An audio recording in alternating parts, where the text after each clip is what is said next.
আপনাদের ওখানে এয়ারপোর্টে আর্মির একটা বেস আছে ছোট, অফিস গোছের। তো সেইখানে দুজন ইউনিফর্ম পরা ভদ্রলোক চলে এলেন, এসে বললেন কোথায় যাচ্ছেন। আমি বললাম যে শুটিং করতে। বলে দেশে তো ঢুকতে দেবো না।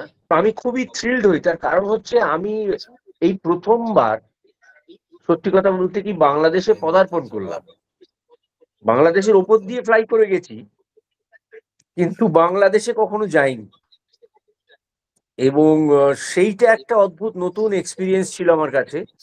এবং ছোটবেলায় যেটা আমরা দেখতাম যে ছোটবেলায় আমাদের এখানে কলকাতায় অ্যান্টেনার সঙ্গে বুস্টার লাগালে বাংলাদেশ টেলিভিশন দেখা যেত।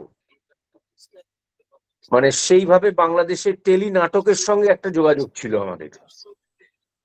বাংলাদেশের টেলিভিশনে খুব সুন্দর সুন্দর নাটক হতো, সেইগুলো দেখতাম। নিশ্চিন্তে খান, স্বাস্থ্যকর অল টাইম পান, অল টাইম হেলদি লাইফ।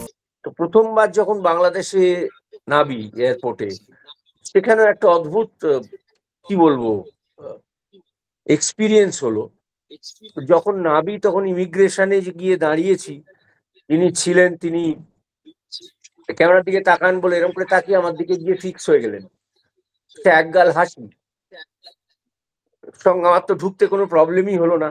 ঢোকার সঙ্গে সঙ্গে ঢোকার একটু আগে আপনাদের ওখানে এয়ারপোর্টে আর্মির একটা বেস আছে ছোট, অফিস গোছের।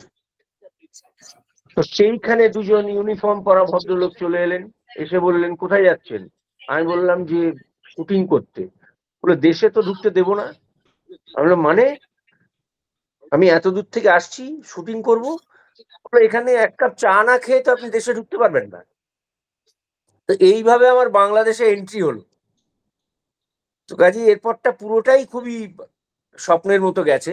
এবং অত্যন্ত সুন্দর একটা সাবজেক্ট, যে ধরনের কাজ আমাদের এখানে সত্যিই খুব কম হয়। আহ পুরনো ফ্যামিলির ঐতিহ্য, তাদের ব্যাকগ্রাউন্ড নিয়ে সব মিলিয়ে একটা চমকপ্রদ অভিজ্ঞতা আর কি।